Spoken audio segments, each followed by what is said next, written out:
Bonjour à tous, c'est toujours le frère Zulu là dans l'émission, dans les révélations cachées de la parole de Loba.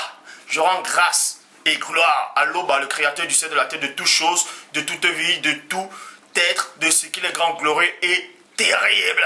Aujourd'hui, je vais faire une vidéo qui va déstabiliser l'humanité tout entière. C'est la vidéo, le titre, comme vous pouvez le constater, Dieu est-il noir pour avoir créé le premier homme noir?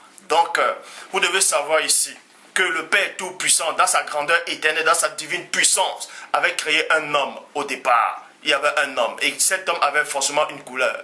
Donc, quand Dieu crée quelqu'un, c'est-à-dire quand Dieu a formé cet homme, il lui a donné une couleur. Pourquoi? Parce que Dieu, en donnant cette couleur, Dieu ne tâtonne pas. Dieu ne commet pas d'erreur, parce que la parole le dit dans Nombre 23, 19, Dieu n'est point un homme pour mentir, ni un fils d'homme pour se repentir. Donc, quand Dieu crée le premier homme, il lui donne une couleur appropriée à sa création. À chaque création, il met une couleur dessus.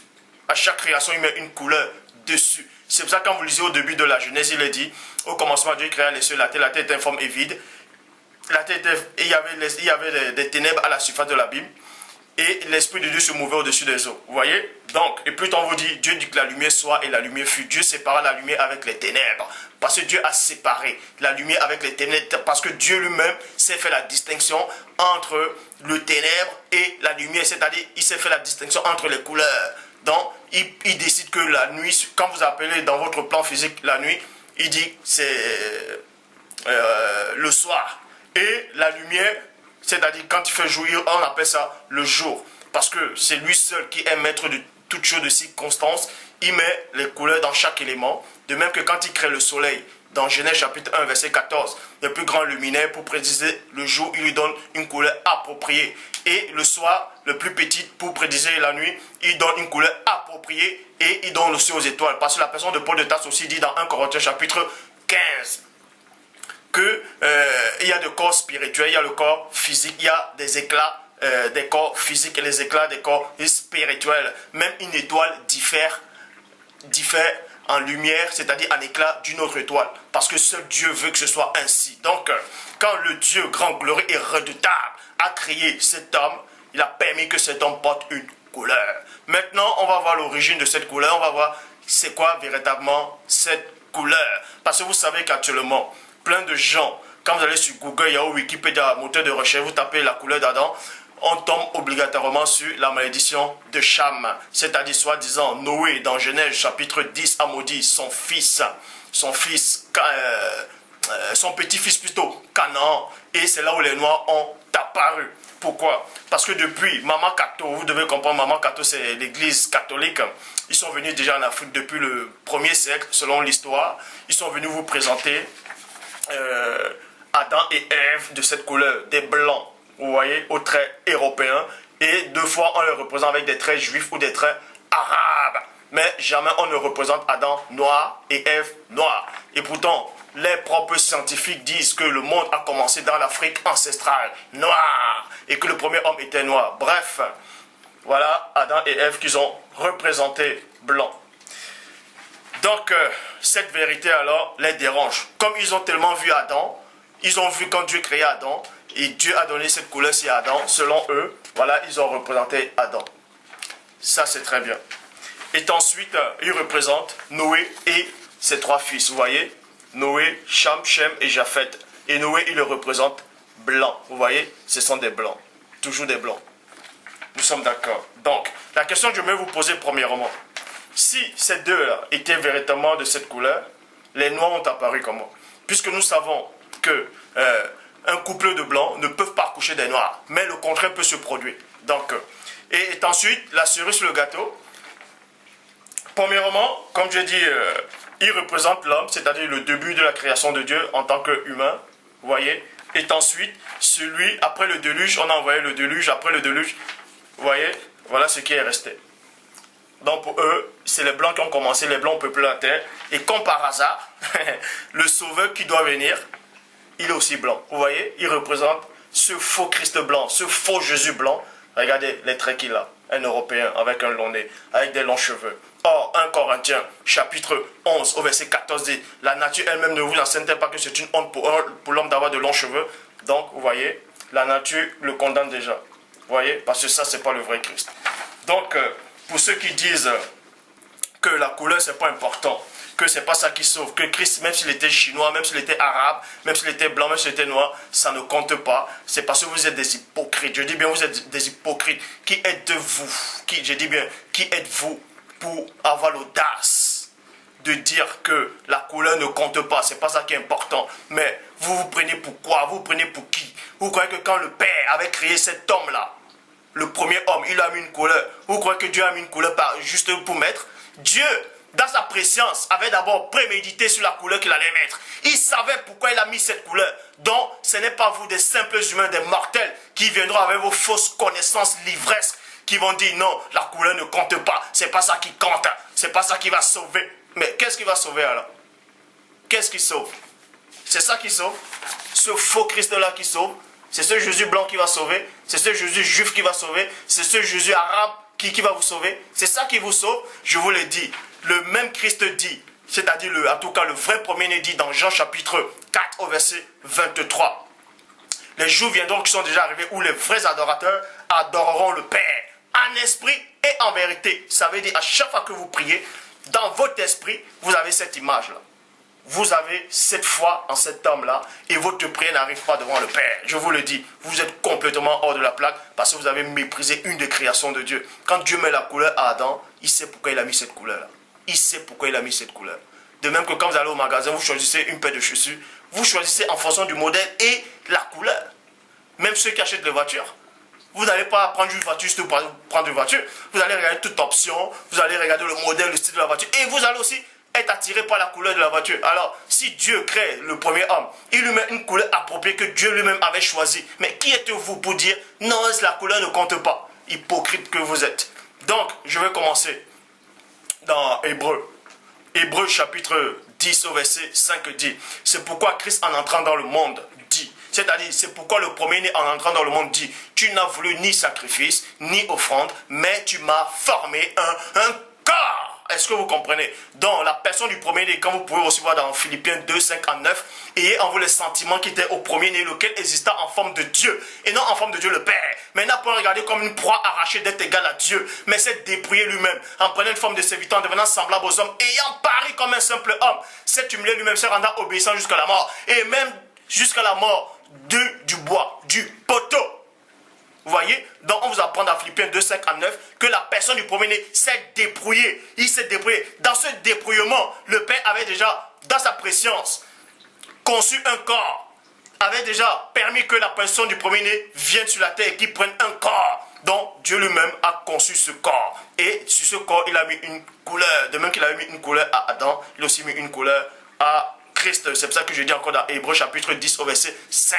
C'est pourquoi Christ en entrant dans le monde dit, tu n'as voulu ni sacrifice, ni offrande, mais tu m'as formé un corps. Et maintenant dans la Bible de traduction du monde nouveau dit, toujours dans Hébreu chapitre 10 au verset 5, tu m'as préparé un corps. Donc tu m'as préparé un corps. Parce que la parole dit dans Job 33, 14 que Dieu parle cependant tantôt d'une manière, tantôt d'une autre, et l'on n'y prend point garde. Donc tu m'as préparé. Préparer c'est quoi? On prépare quelque chose pour quelqu'un. Donc, on prépare quelque chose. Donc, on avait déjà préparé le corps de Christ parce qu'il devait porter ce corps. Est-ce que vous comprenez? Donc, tu m'avais préparé un corps. Et quand Dieu prépare le corps, il met la couleur appropriée à ce corps. Pour ça, on va aller dans Job, chapitre 10, au verset 8, qui dit, « Tes mains m'ont formé, tes mains m'ont formé. Elles m'ont façonné. » Verset 11, « Tu m'as revêti de peau, virgule. Non, tu m'as revêtu de peau et de chair. Tu m'as tissé des os et de nerfs. » Donc on vous apprend ici que le Père a formé un homme, c'est-à-dire quand il forme le Christ aussi. Donc même si Jean parle de ça, c'est aussi une prophétie, c'était une révélation. Est-ce que vous comprenez? C'était une révélation. Donc on vous dit que Dieu a formé un corps. Il a formé de la peau. C'est écrit dans Job chapitre 10 au verset 11, tu m'as tissé, tu m'as revêti de peau. Tu m'as revêti de peau. Revêti, c'est de faire porter la peau. Mais une peau, c'est quoi? Forcément, une peau a une couleur. La peau a une couleur. Est-ce que vous comprenez? Donc, quand Dieu avait choisi, quand Dieu a revêtu cette peau-là, mais Dieu s'est fait la distinction entre le blanc, entre le noir, entre le rouge, entre le jaune. Il sait mieux. Donc, si Dieu choisit, premièrement, je vais dire peut-être, il choisit cette couleur-ci là.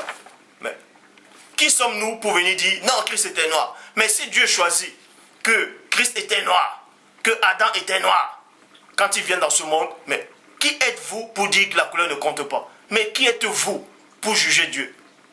À chaque fois que vous dites que la couleur ne compte pas, que ce n'est pas ça qui est important, c'est-à-dire que vous méprisez la création de Dieu. Est-ce que vous comprenez? C'est-à-dire que ce que Dieu a fait n'est pas important. Mais vous prenez pour qui? Vous prenez pour quoi? Ignorant que vous êtes. Je poursuis. Donc, on vous apprend ainsi que Dieu a formé le corps du Christ. C'est pourquoi Christ, en entrant dans le monde, tu n'as voulu ni sacrifier ni offrande, mais tu m'as formé un corps. Et ce corps avait une peau, et la peau a une couleur. Luc, je vais vous donner la couleur. Luc chapitre 1 au verset 35 dit, c'est-à-dire c'est l'ange Gabriel qui est descendu dans le monde supérieur. Il a paru à une vierge, à une femme noire, je vous le dis, à une femme nommée Marie. En tout cas, selon les traductions qu'on donne de ces noms-là. Bon, l'ange lui répondit, le Saint-Esprit viendra sur toi, virgule. Remarquez qu'il y a une virgule. Le Saint-Esprit viendra sur toi. Vous voyez? Donc, je parlerai aussi le Mundi Maloba, c'est-à-dire le Saint-Esprit.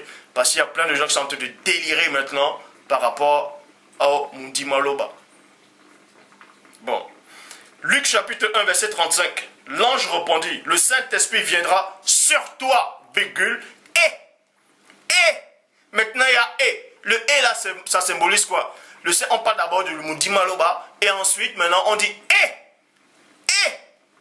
Parce que c'est Dieu qui crée les mots, les langages dans Genèse 11, 7. Et la puissance. Et, vous voyez, on fait la distinction entre l'Esprit du Père et maintenant la puissance. Même si la puissance réside dans le Saint-Esprit, on dit néanmoins, et la puissance du Très-Haut, et la puissance du Très-Haut te couvrira de son ombre, de son ombre, de son ombre. C'est pourquoi le Saint-Enfant qui naîtra sera appelé Fils de Dieu. Dans d'autres versions, des fausses versions qui étaient mal traduites disent, il te prendra sous son ombre. Non, la bonne version dit, te couvrira de son ombre. Te couvrira de son ombre.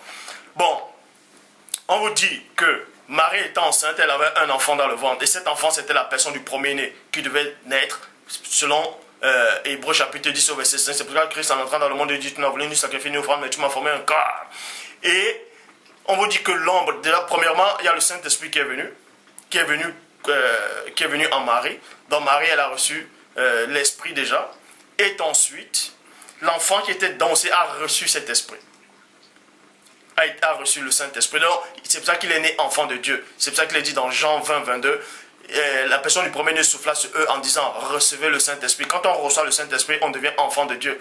Et maintenant, étant enfant de Dieu, on doit avoir le pouvoir originel. Je vais parler de ce pouvoir originel tout à l'heure par rapport à la couleur. Le pouvoir originel, c'est où? C'est dans Actes chapitre 2 au verset 4. Ils furent tous remplis du Saint-Esprit. Ils se mirent à parler en d'autres langues. Bref, et puis ils ont fait des miracles, des prodiges extraordinaires. Et on vous apprend ici que Marie était couverte de l'ombre, la puissance de l'ombre, c'est-à-dire la puissance. Dans l'ombre, il y avait la puissance. Et c'est quoi l'ombre? On sait que l'ombre a quelle couleur? L'ombre est foncée, noircie, obscurcie. Pourquoi? Parce que quand vous allez dans Actes des Apôtres chapitre 5 au verset 14 à 15, on vous apprend que la personne de Képha, c'est-à-dire de Pétro, Pierre, le nombre de ceux qui croyaient au Seigneur, hommes et femmes, augmentait de plus en plus.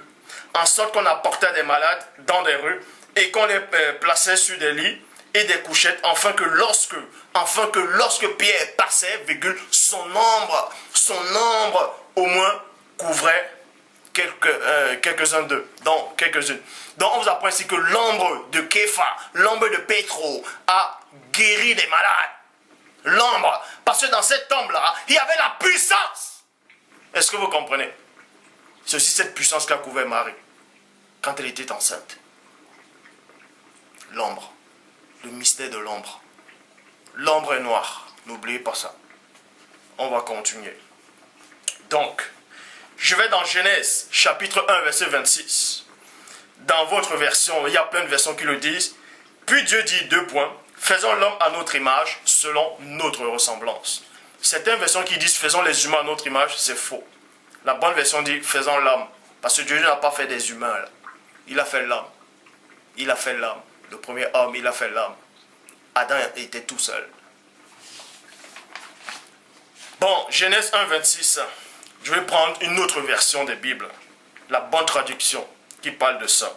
Tradition, fable, Olivette. La Bible, la traduction fable, Olivette dit, continuant ensuite à déclarer sa volonté, virgule, il avait dit, lui, les dieux, deux points, nous ferons Adam, c'est-à-dire c'est l'une des versions, il y a plusieurs versions qui parlent de ça, nous ferons Adam, virgule, l'homme universel, virgule, je m'arrête d'abord dans la virgule et j'entre dans les profondeurs. Pourquoi il est dit ici que Adam est l'homme universel? L'homme universel tout simplement parce qu'il devait obligatoirement s'adapter à toutes circonstances. Il devait s'adapter aux éléments, à la nature, à toutes les saisons. C'est pour ça qu'on dit l'homme universel, il s'adapte à tout. Il devait s'adapter. Bon, un autre dont on devait faire Adam a déclaré sa volonté. Nous ferons Adam l'homme universel, virgule, en notre ombre réfléchie, en notre ombre. Donc, on vous dit ici que Dieu a fait Adam avec son ombre. Avec son ombre. Et c'est pour ça qu'il est dit aussi que l'ombre, c'est-à-dire la puissance qui est dans l'ombre, a couvert Marie. Et l'ombre de Pierre a guéri. Ce n'est pas pour rien. L'ombre de Pierre pouvait expulser les démons, la puissance occulte. Et Adam a été fait de l'ombre. Ça, c'est le mystère caché. L'ombre de Dieu. L'ombre réfléchie. Réfléchie. Vous voyez? L'ombre réfléchit. Suivant les lois de notre action assimilante, afin que puissance, Dieu, afin que puissance collective, il tient universellement l'empire. On nous apprend que Adam, cet homme-là, dans l'Afrique ancestrale, a été fait de la puissance, a été fait de l'ombre, du divin. Et dans cette ombre-là, il y a une puissance. Il y a la puissance incroyable. C'est pour ça qu'il est dit dans Colossiens 1,15, il est l'image du Dieu invisible. L'image. Christ est l'image du Dieu invisible. Dans d'autres versions, il est l'empreinte de sa personne. Il est l'empreinte. Il est son ombre. Il est l'ombre du Père. Et maintenant, le Père dit ici, qui fait Adam de son ombre réfléchi. Et dans cette ombre-là, il y a une puissance incroyable. C'est pour ça qu'il dit, suivant les lois de notre action assimilante, afin que, virgule, puissance collective, il tient universellement l'empire et domine à la fois. Adam devait obligatoirement dominer sur la terre. Parce qu'il était fait de la puissance du Père. Il était fait de l'image du Père. Il était fait de l'image du Père. Vous devez comprendre que l'esprit d'Adam était à l'image cachée du Père. Et maintenant, le corps d'Adam est le reflet. Était le reflet du spirituel. Et le reflet, c'est l'ombre. C'est pour ça qu'Adam était noir. Est-ce que vous comprenez les mystères de la révélation de l'Oba? Adam devait être noir. Et maintenant, dans une autre version, dans la Bible de l'épée, dit, dans Genèse chapitre 1, verset 26, toujours notre révélation. Puis Dieu dit, deux points, que l'homme, et non faisons, que l'homme soit désigné l'image unique, que l'homme soit désigné l'image unique, virgule. Je m'arrête dans la virgule, parce qu'il est dit dans Proverbe 19.2, le manque de sang n'est bon pour personne. Et dans Proverbe 25.2, la gloire de Dieu est de cacher des choses, la gloire des rois est de sonder des choses. Donc on vous dit ici que Adam doit être l'homme unique, c'est-à-dire désigner l'image unique. Ça veut dire quoi? Premièrement, on vous apprend que Adam était fait de l'ombre, c'est-à-dire l'ombre du spirituel, dont Adam était noir, parce que l'ombre est noire. Ça, c'est le mystère caché. Et maintenant, on vous apprend encore dans une autre version, parce que Dieu parle cependant tantôt d'une manière, tantôt d'une autre. Je vais relayer. Puis Dieu dit que l'homme soit désigné l'image unique. Donc, ça veut dire quoi? L'image que Adam avait, ça devait être l'image unique sur la terre. C'est pour ça qu'on dit que l'homme soit désigné l'image unique. Unique. Unique, c'est quoi? C'est il n'y a pas deux. Il n'y a que ça. Un. Donc, tu as la volonté du Père, que ça vous dérange ou pas. C'est comme ça, je vais encore vous le démontrer durant tous les enseignements. Durant l'enseignement. Adam était noir. Et c'est cette couleur-là seule qui devait être sur la terre. C'est pour ça qu'on dit l'image unique. C'est pour ça qu'on dit l'image unique. Donc, il n'y avait que cet homme noir-là qui devait rester sur terre, c'est-à-dire en procréant, tous ses descendants devaient être obligatoirement noirs. Ça devait être que noir. Tout ça devait être que noir. C'était dans la volonté de Dieu. C'était la présence de Dieu. Je vais encore vous le démontrer. Donc, puis Dieu dit que l'homme soit désigné l'image unique. Avec une ressemblance distinctive. Avec une ressemblance distinctive. Genèse chapitre 4 au verset 1. Genèse chapitre 4 au verset 1. Dans une autre version, traduction fable d'Olivette. Parce qu'il y a plein de gens qui disent non. Plein de gens ne savent pas la couleur qu'Adam avait. Non, la couleur que Caïn avait. Que Caïn avait. Déjà, vous devez savoir que la parole dit, dans Genèse chapitre 2, verset 18, il n'est pas bien que l'homme soit seul. Je lui ferai une aide semblable à lui. Semblable. Semblable. Ça veut dire qu'elle aussi avait la même couleur qu'Adam. Donc, semblable. Avec la même couleur. Maintenant, ils étaient deux déjà. L'homme et la femme, ils étaient deux. Puisque, premièrement, Adam était noir. Je vous l'ai montré. Je vais encore donner d'autres bons versets à l'appui qui expliquent qu'il était réellement noir. Donc, Adam a été fait de la puissance. La puissance du Père. Donc, premièrement, son esprit a été fait à la ressemblance du divin.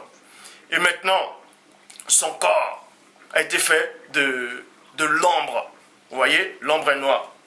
Maintenant, on parle d'Adam, de Caïn. Vous devez savoir que Adam a eu un enfant. Premièrement, il a d'abord eu un fils. Vous allez comprendre une autre révélation maintenant. Caïn, c'est-à-dire Adam, a eu un autre fils. A eu un fils. Genèse chapitre 4, verset 1. Cependant, Adam, l'homme universel, connu Hawat, c'est-à-dire Ève, a connu Ève, c'est-à-dire il a eu des rapports avec Ève, l'existence élémentaire, comme sa faculté volitive officiante. Et elle conçut et elle enfanta Caïn, le fort et le puissant transformateur, celui qui centralise, virgule. Il centralise quoi? La puissance d'Adam. Saisit et assimile en soi. Et elle dit, j'ai formé. Et elle dit, j'ai formé, virgule, selon ma nature, virgule, un principe intellectuel de l'essence même, virgule, et ressemblant, et semblable à Eloah, c'est-à-dire est semblable à Loba, est semblable à Dieu. Donc on vous dit ici, est semblable à Dieu. Est semblable. Parce que Dieu a fait l'homme à son image, a fait Adam à son image. Je sais que l'esprit d'Adam est à l'image de Dieu. Et maintenant, il porte aussi un corps. Et ce corps était noir. Parce que le noir là, c'était le reflet du monde invisible. C'est pour ça qu'au départ, on vous dit, Dieu sépara la lumière avec les ténèbres. Dieu sépara la lumière avec les ténèbres. Les ténèbres, ça symbolise le noir. Les ténèbres, ça symbolise la lumière. Est-ce que vous comprenez? Dieu sépara la lumière avec les ténèbres. Ça veut dire quoi? Ça veut tout simplement dire qu'avant, ils étaient un. La lumière et les ténèbres ne faisaient qu'un. Ça veut dire, quand on sépare quelque chose, ça veut dire qu'ils étaient un au départ.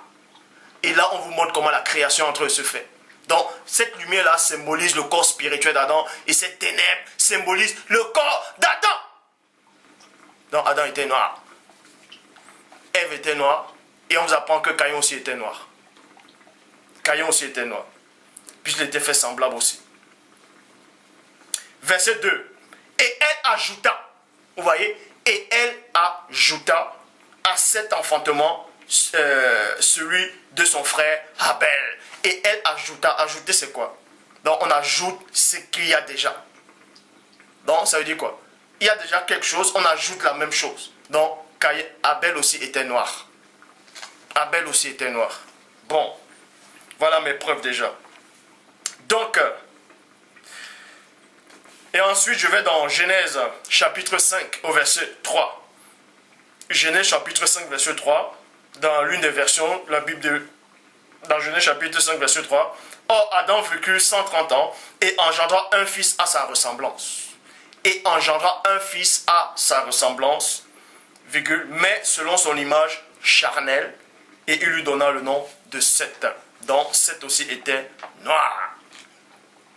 Bon, vous allez d'abord, pourquoi on appelait Caïn, c'est-à-dire le puissant transformateur. Caïn, quand il était né, il avait aussi reçu ce pouvoir de l'ombre. C'est-à-dire, l'ombre, c'était quoi? Cette ombre-là, c'était la puissance. C'est pour ça que, un moment, quand Satan, vous devez comprendre une chose dans Ézéchiel 28, au verset 13, Satan était couvert de toute espèce de pierres précieuses, de Satan, de topaz, de diamants, de chrysolite, de saphir, d'escabeau, d'émeraude et d'or. Satan était un chérubin protecteur aux ailes déployées. Il était couvert de toute espèce de pierres précieuses. Et quand le Père Tout-Puissant a dit dans Genèse chapitre 2, verset 7, le Père, Loba, forma l'homme de la poussière de la terre. La poussière, c'est quoi? On rassemble la poussière, ce sont des grains. Et quand on rassemble des grains, c'est une pierre. Et cette pierre-là était noire. Mais Satan, lui, était couvert de toute espèce de pierres précieuses. Et il brillait.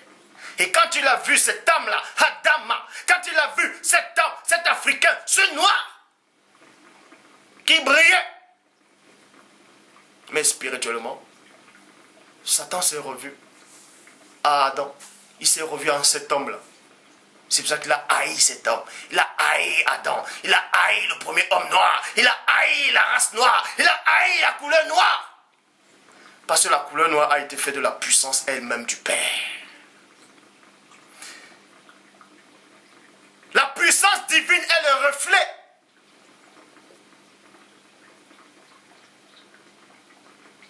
Dieu sépara la lumière avec les ténèbres. Et vous allez me dire, les ténèbres c'est mauvais. Non. Ça c'est dans votre compréhension.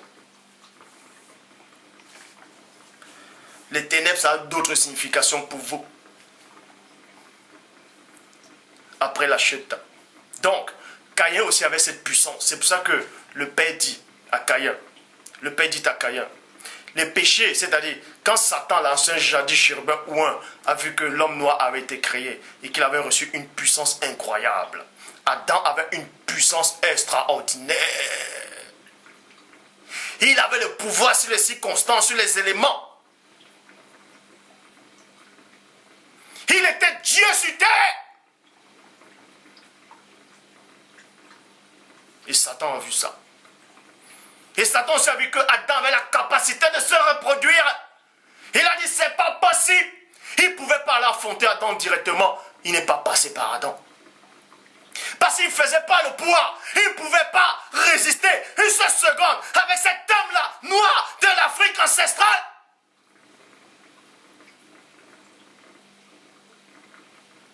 Mais il a fallu qu'il passe par la faiblesse de cet homme-là. Par la faiblesse. Mais dans une autre vidéo, je vous parlerai pourquoi Adam s'est laissé séduire par Ève. Qu'est-ce qui s'est caché? Qu'est-ce qu'il y avait réellement dans Ève pour que Adam puisse abandonner? Pour que Adam puisse se laisser séduire? Là, c'est une parenthèse que je referme. Donc, Caïn aussi avait cette puissance-là. Mais c'était une question de race. Il avait cette puissance. C'est pour ça qu'il est dit, le Père lui dit, le péché se couche à ta porte. Et ses désirs se portent vers toi. Mais toi, domine sur lui. Le Père Tout-Puissant dit à Caïn de dominer sur le monde occulte, de dominer sur l'ancien jadis chérubin ouin. Mais Dieu ne l'a pas dit. Vois, je te donne le pouvoir pour dominer sur lui. Tout simplement dit, mais toi, domine sur lui. Quand on domine sur quelqu'un, ça dit qu'on a déjà le pouvoir. Nulle part c'est écrit ici que Dieu a donné ce pouvoir à Caïn. Mais Caïn était déjà né avec ce pouvoir. Parce que son père a été créé par ce pouvoir. Donc dans sa descendance, dans ses gènes, dans sa race, avait aussi ce pouvoir.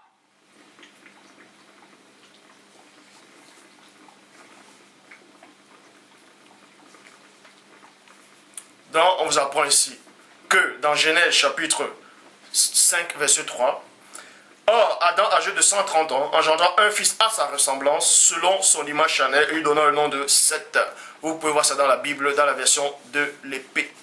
Donc, Seth aussi était noir. Genèse chapitre 5 au verset 3 dit, là c'est dans la Bible de Chouraki, la Bible Chouraki. Adam vit 130 ans, fait enfanter à sa ressemblance, selon sa réplique. Selon sa réplique.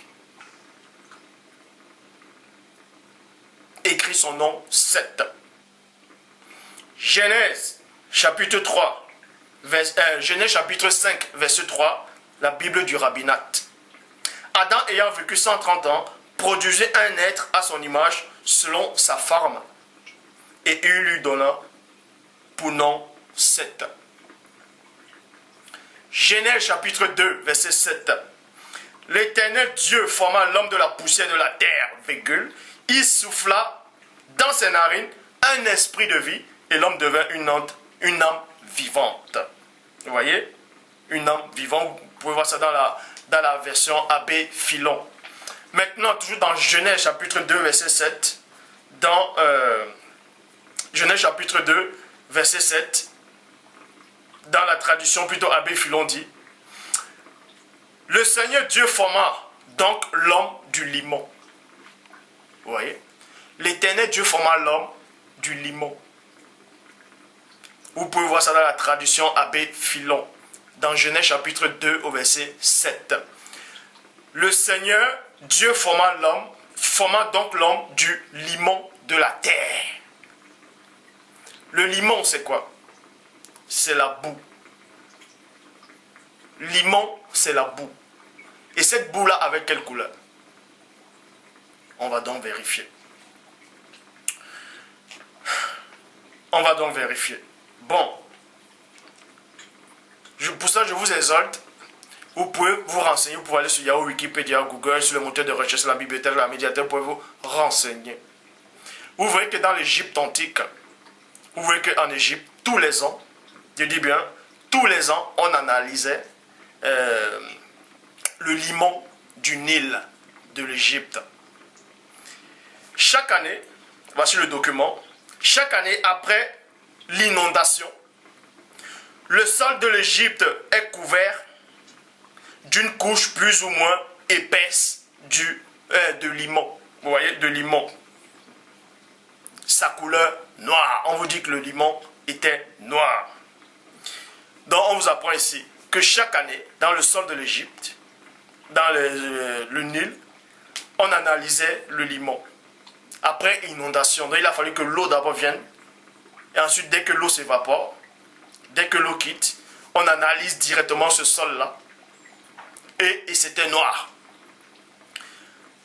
Genèse chapitre 2, verset 6. Avant la formation de l'homme, mais une vapeur s'éleva de la terre et arrosa toute la surface de la terre. Donc, ce qui se passe en Égypte, la Bible confirme. Donc, la vapeur devait d'abord arroser toute la surface de la terre pour qu'elle soit mouillée, humide, trempée. Deuxième point, par rapport à l'analyse du limon du fil du Nil de l'Égypte, le limon sèche à l'air. Vous voyez, le limon sèche à l'air et réduit en poussière très fine, donne de la distillation de l'acide carbonique et de l'eau. La quantité d'eau qui perd est de 11 parties sur 100. Et il a alors une couleur noire. Donc on vous dit, quand le limon sèche déjà, donc premièrement on vous dit que c'était noir, et ça sèche d'abord, et ensuite il y a des fines poussières qui montent. Et on analyse encore ça, et c'est noir. C'est pour ça que maintenant il est dit dans Genèse chapitre 2 au verset 7, l'Éternel Dieu forma l'homme de la poussière de la terre. Est-ce que vous comprenez? Donc, la Bible confirme les analyses du limon et de la poussière, après évaporation, tout ça, du Nil de l'Égypte.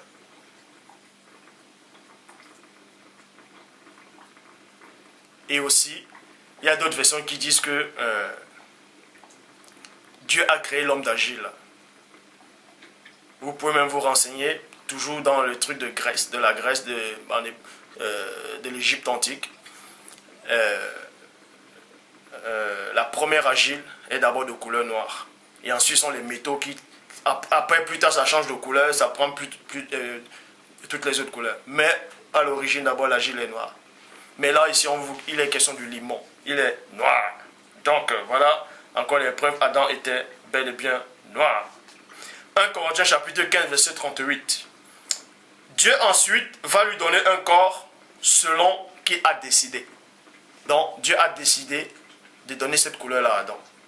Parce que ce corps est le reflet du spirituel, de la puissance de l'esprit. Est-ce que vous comprenez? Parce que Dieu, au commencement, Dieu créa les cieux, la terre était informe et vide. Il y avait des ténèbres à la surface de la Bible. Il y avait des ténèbres à la surface de la Bible. C'est plus tard que la lumière est arrivée. C'est plus tard. Est-ce que vous comprenez? C'est plus tard. Parce qu'il fusionnait. Et c'est la même chose. Et ensuite, 1 Corinthiens chapitre 15, verset 38 dit, puis Dieu lui donne un corps comme il lui plaît. Et à chaque semence, il donne un corps qui lui est propre. À chaque semence. Parce qu'on vous dit que les arbres produisent selon les semences de la verdure, des fruits, tout ça. Et maintenant, quand Dieu a créé l'homme, il avait une semence en l'homme. Et c'est pour ça qu'il est dit dans 1 Corinthiens chapitre 15, verset 38, puis Dieu lui donne un corps comme il lui plaît. Et à chaque semence, il donne un corps qui lui est propre. Donc, la semence de Dieu, quand il a créé Adam, il avait, dans le plan physique, avait un corps propre. Donc, c'est-à-dire, la semence de Dieu sur la terre, ça devait obligatoirement prendre, ça devait entrer dans, c'est-à-dire, quand on formait l'homme avec, ça devait prendre une couleur appropriée. Une couleur appropriée. C'est pour ça que la parole dit ici, 1 Corinthiens chapitre 15, verset 38, puis Dieu lui donne un corps, comme il lui plaît. Et à chaque semence, il donne un corps qui lui est propre. Donc, la semence de Dieu est propre à l'homme noir. Est-ce que vous comprenez? Bon. Genèse chapitre 6 au verset 1. Il arriva, là je vous ai démontré, que tout, depuis Adam, jusqu'à Noé, tout ça, ils étaient tous des noirs. Il n'y avait pas des Arabes, il n'y avait pas des Blancs, il n'y avait pas des Métis, il n'y avait pas des Asiatiques, il n'y avait pas des Chinois, il n'y avait pas des Indiens, il n'y avait pas d'autres races. Il n'y avait que des Noirs sur la terre. Parce que ça a été créé pour eux. Ceci peut vous choquer. Vous pouvez dire que sans te délirer, c'est votre problème. Je n'invente pas, je ne fais que dire ce qui est marqué dans la parole. Si vous ne me croyez pas, c'est que vous ne croyez pas aussi à la parole. Et si vous ne croyez pas à la parole aussi, vous ne croyez pas aussi en Dieu. Donc, libre à vous. Genèse chapitre 6 au verset 1.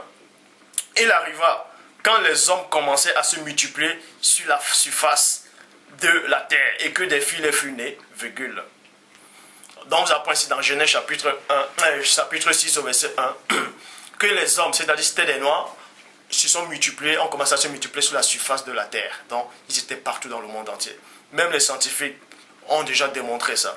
Mais, sauf qu'ils veulent cacher la vérité. Le premier squelette, ils ont analysé, le premier homme qu'on a retrouvé en Europe, c'était qui? C'était un noir. Je dis bien, c'était un noir.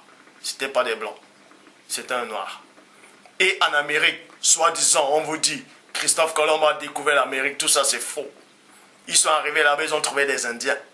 Mais avant qu'il y avait des Indiens, c'était des Noirs qui étaient là-bas. En Australie, quand vous allez en Australie, les autochtones qui habitent là-bas, c'est qui? L'Australie appartient à qui? Aux autochtones, aux aborigènes, et ils sont noirs. Parce que la parole le dit. Les humains ont commencé à se multiplier sur la surface de toute la terre. Et c'était des noirs qui étaient partout.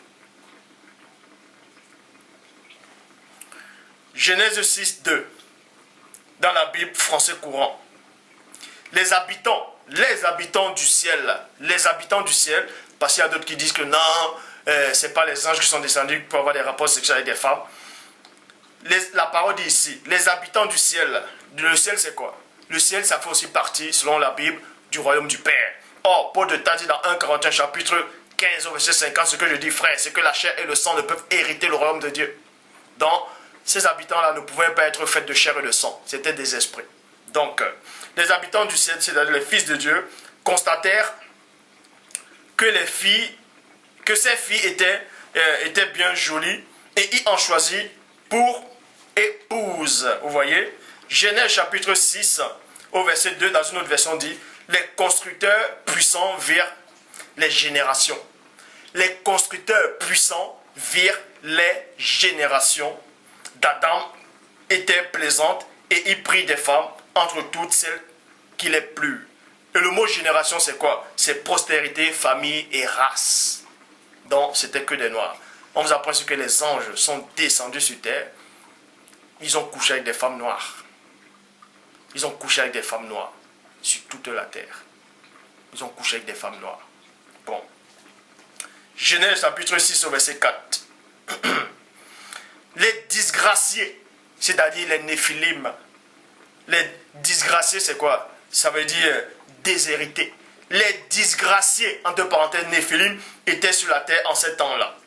Et aussi dans la suite, lorsque les constructeurs sont les anges, les constructeurs puissants venaient vers les générations, donc venaient vers la race d'Adam. Et qu'elle engendrait la déchéance, donc les enfants, dans l'union des anges avec les femmes noires. C'était des hybrides qui sont apparus. On les appelle les néphilim. Les néphilim, c'est quoi? La définition des néphilim, c'est un enfant qui est issu d'un ange et d'une femme humaine.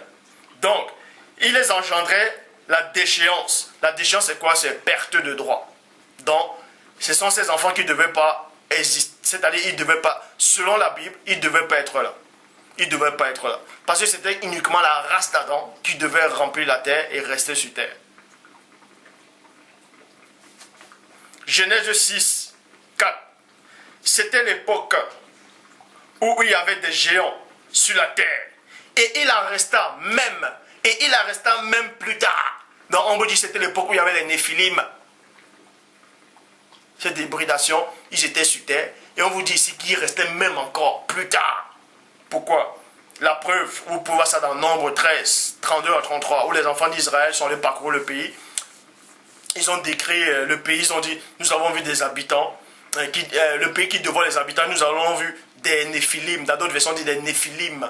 Nous avons vu, voilà, premièrement, je vais prendre la Bible du Chouraki qui dit, dans Nombre 13, 33, là nous avons vu les déchus, les fils du géant, d'entre les déchus. Vous pouvez voir ça dans la Bible Chouraki. Maintenant, je vais dans la Bible Traduction Abbé Philon.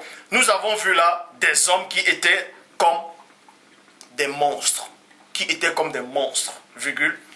Des fils d'Aknak, de la race des géants. Donc, Bible du rabbinat français Zadok Khan dit, nous avons même vu des néphilim, les enfants d'Aknak, descendants des néphilim. Vous voyez? Néphilim, c'est quoi la définition? Comme je dis, c'est une personne qui est née de l'union d'un ange et d'une humaine. Maintenant, je vais aller dans le secret de livre d'Enoch, chapitre 18 au verset 3.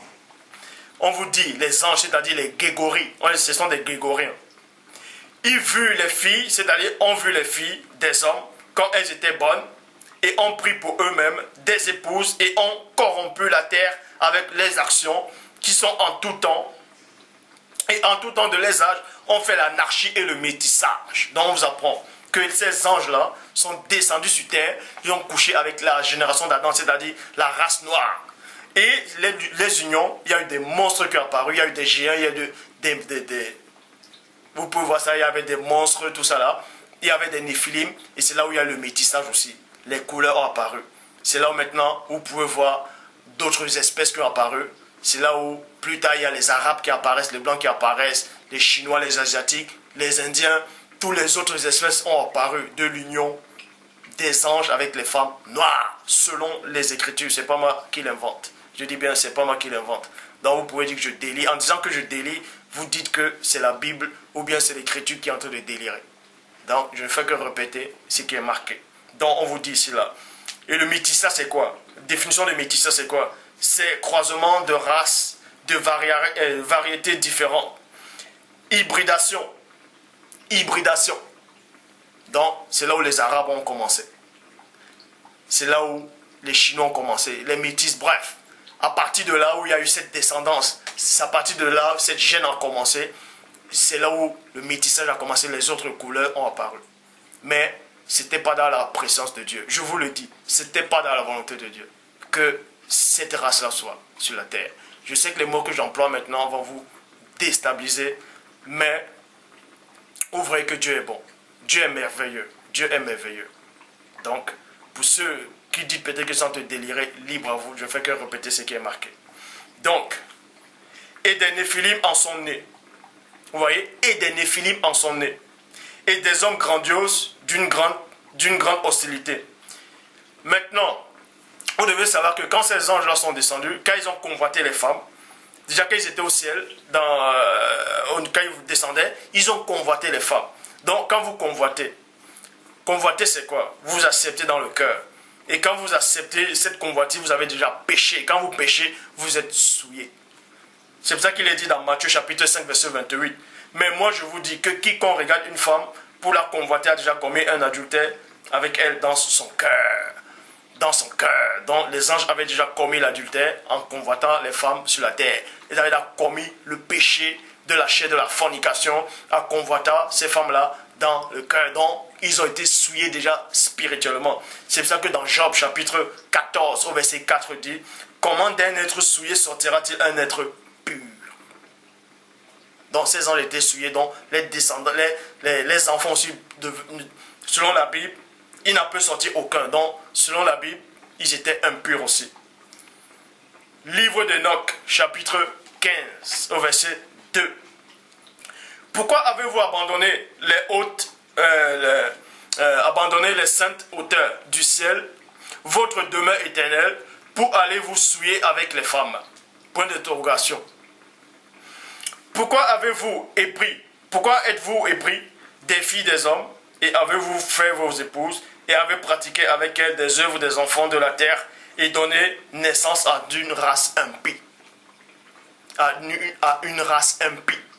Donc, vous devez comprendre ici que Dieu n'a jamais été pour le mélange. Dans sa préscience. C'est comme ça. Ça va vous choquer, mais c'est ainsi. Dieu n'a jamais été pour ça. Sinon, il n'allait pas les appeler impies. La race impie.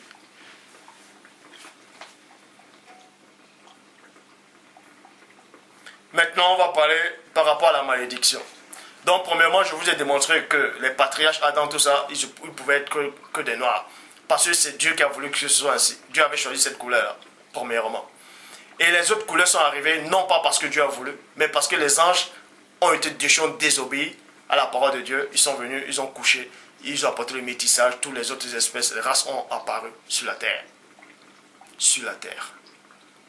Sur la terre.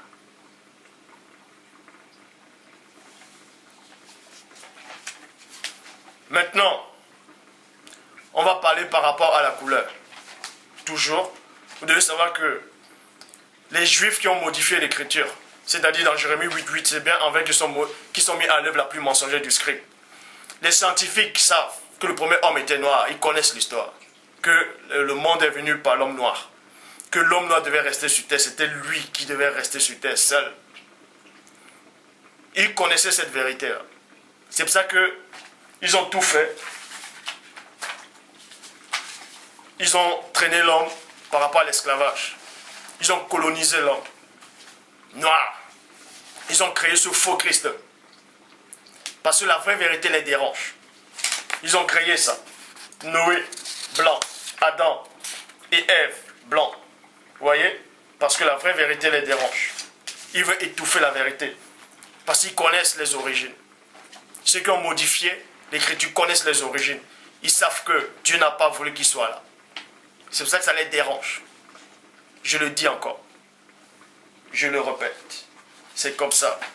Maintenant, c'est pour ça qu'ils vous disent, non, Noé a maudit Canaan. A maudit Canaan et les Noirs ont apparu. On va voir ce qui se cache derrière cette malédiction-là, en fait. Si c'est véritablement les Noirs qui ont apparu à cause de la malédiction, ou c'est les Arabes, ou c'est les Blancs, ou c'est les Juifs, ou bien c'est les Chinois, tout ça là. Parce que premièrement, Dieu n'avait jamais voulu ce métissage. La preuve, il a envoyé le déluge pour exterminer.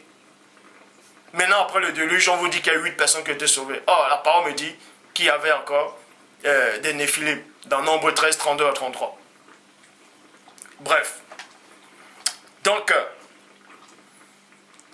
Canaan a-t-il eu des enfants noirs à cause de la malédiction? Qu'est-ce qu'on nous cache réellement derrière cette couleur, derrière cette malédiction? Voici la réponse.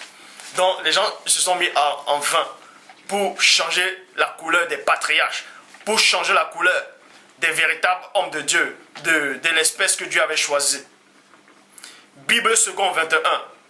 Je vais dans Bible second 21, dans Job 30-30, qui dit: ma peau devient noire et pâle. Donc, on vous dit, dans la Bible second 21, on vous dit, la peau de Job est devenue noire. Pourquoi? Parce qu'on l'avait frappé. Job, c'était comme un sujet de malédiction. Pourquoi? Parce qu'on l'avait frappé, en fait. Il n'avait plus de bénédiction, de protection. Satan l'a frappé. Donc, on vous dit ici que sa peau est devenue noire. Là, c'est ce qu'eux, ils ont écrit. Traduction King James, français. Ma peau est devenue noire sur moi. Bible des peuples, ma peau noircie et pâle. Bible des peuples, oui, ma peau noircie et pâle. Bible de l'épée, ma peau noircie et tombe. Bible du semeur, ma peau noircie sur moi. Traduction du Monde Nouveau, ma peau est devenue noire. Bible en français courant, sur moi ma peau noircie. Nouvelle édition de Genève, ma peau noircie et tombe. Bible Chouraki, ma peau noircie sur moi. Traduction œcuménique de la Bible Top, ma peau noircie et tombe. Bible de Jérusalem, ma peau sur moi s'est noircie. Louis II, 1910, ma peau noircie et tombe. Traduction Abbé Philon, ma peau s'est noircie sur moi. Traduction John Nestor Darby, ma peau devient noire. Bible Osterval, ma peau se noircit et tombe. Traduction David Martin, ma peau est devenue noire. Donc vous voyez, ils ont fait en sorte que la peau noire c'est une malédiction. Donc pour eux, la peau noire c'est une malédiction. C'est pour ça qu'ils ont traduit ainsi. Ils ont traduit cela parce qu'ils connaissent la vérité. Ils ont étouffé la vérité. Or, Dieu a néanmoins permis, dans sa présence, dans sa divine puissance, qui est au moins l'un des traducteurs, c'est-à-dire qui va venir traduire mais fidèlement, qui ne va pas troquer, en tout cas par rapport à ce verset. La bonne version rapporte ici, et ce n'est pas un noir qui a écrit cette version. Bible du rabbinat. Rabbinat, quand on dit rabbinat, on dit rabbin. Vous voyez?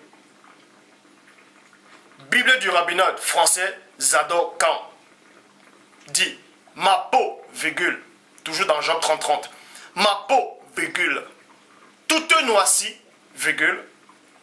Donc on vous apprend ici que Job était noir. Il n'est pas devenu noir, mais il a toujours été noir. C'est pour ça qu'on dit, ma peau, virgule, toute noircie. Donc il dit ma peau toute noire. Et non, ma peau est devenue noire, comme les autres fausses versions le disent. Mais la Bible de rabbinat dit que Job était noir. Pourquoi ils ont voulu modifier cela? Pourquoi ils ont voulu diaboliser cette couleur-là? Posez-vous la question. S'il veut diaboliser quelque chose, s'il veut cacher quelque chose, c'est parce qu'il essaie de cacher la vérité. Il veut cacher la vérité. C'est pour ça qu'il est dit dans Cantique des Cantiques, chapitre 1, verset 5 à 6. Je suis noire, mais je suis belle, fille de Jérusalem. Fille de Jérusalem. Dans le verset 6, on dit, ne me regardez pas comme ça, sous prétexte que je suis noir. C'est le soleil qui m'a brûlé, vous voyez. Donc, on diabolise encore cette couleur-là. Premièrement, la révélation, c'est quoi? C'est que dans Jérusalem, elle était noire. Elle dit, les habitants de Jérusalem sont des noirs, parce qu'ils viennent de Canaan. Et Canaan lui-même était noir. Donc, la fille de Jérusalem, elle dit, je suis noire et je suis belle. Et dans la suite, ils trafiquent, ils disent, non, c'est le soleil qui m'a visité, mes sœurs se sont irritées contre moi. Mais posez-vous la question, Elle est à Jérusalem, ses soeurs sont à Jérusalem, elle noircit et ses soeurs ne noircissent pas. Parce qu'il va encore cacher la vérité. Donc tout ce qui est noir, il diabolise, c'est mauvais, c'est pas bon, c'est une malédiction. Maintenant, on va tourner ça comme ça. Là. Je vais prendre les mêmes propos et je vais les retourner maintenant. Et je vais montrer ça, ces vérités dans la Bible. Ça va vous choquer, mais c'est la vérité. Celui qui aime la vérité, celui qui est de Dieu saura que je dis la vérité. Bon.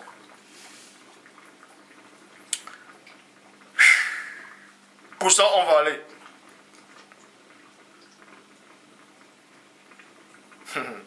Je vais maintenant vous montrer. C'est quoi la vraie couleur qui est une malédiction. Puisqu'on a toujours tendance à vous dire que l'homme noir c'est une malédiction. Il y a même des gens qui n'ont, bref, tellement déracinés, qui viennent, des noirs qui ont été déracinés complètement.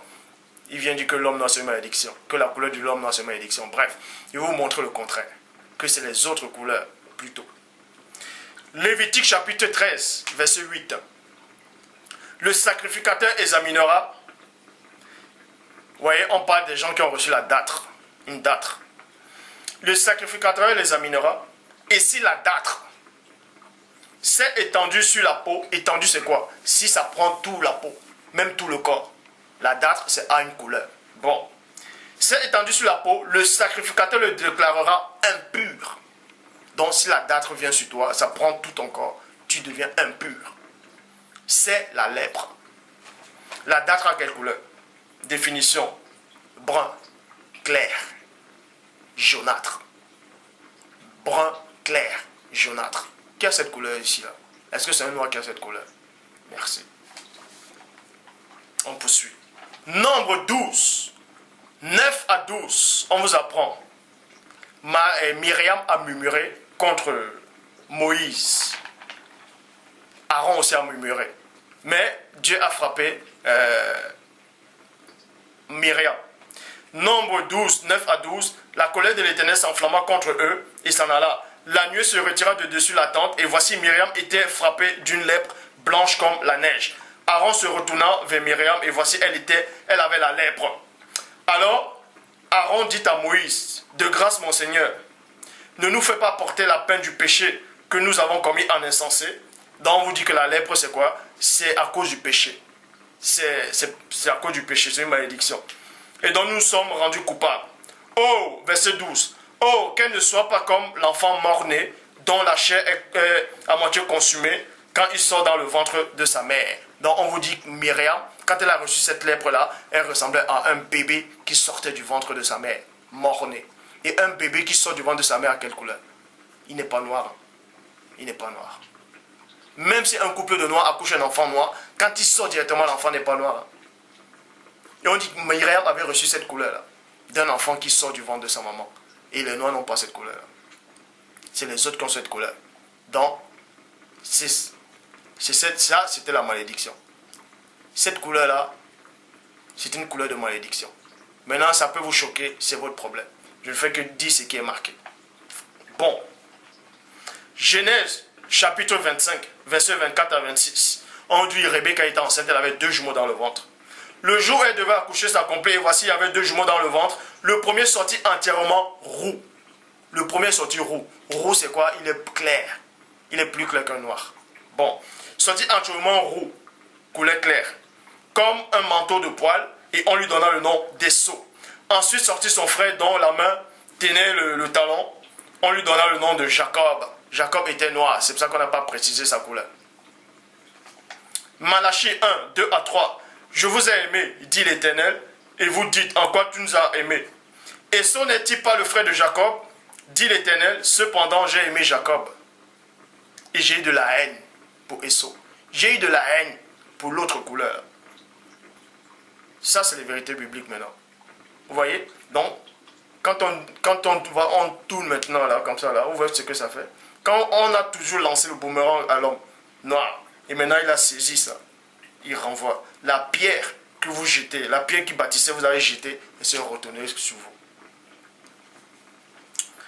Louis II, 1910, on parle de la couleur de David. 1 Samuel 16, 12, Issa l'envoya chercher. Or, il était blond, avec les beaux yeux, et une belle figure, l'Éternel dit à Samuel, lève-toi, oins-le, car c'est lui. Donc on vous dit ici, dans les fausses versions, que David était blond. Donc de la couleur que Dieu n'avait pas voulu. Selon tous les versets que j'ai montrés. On vous dit ici que David était blond, dans Luc 2 1910. Tradition, David Martin, il était blond.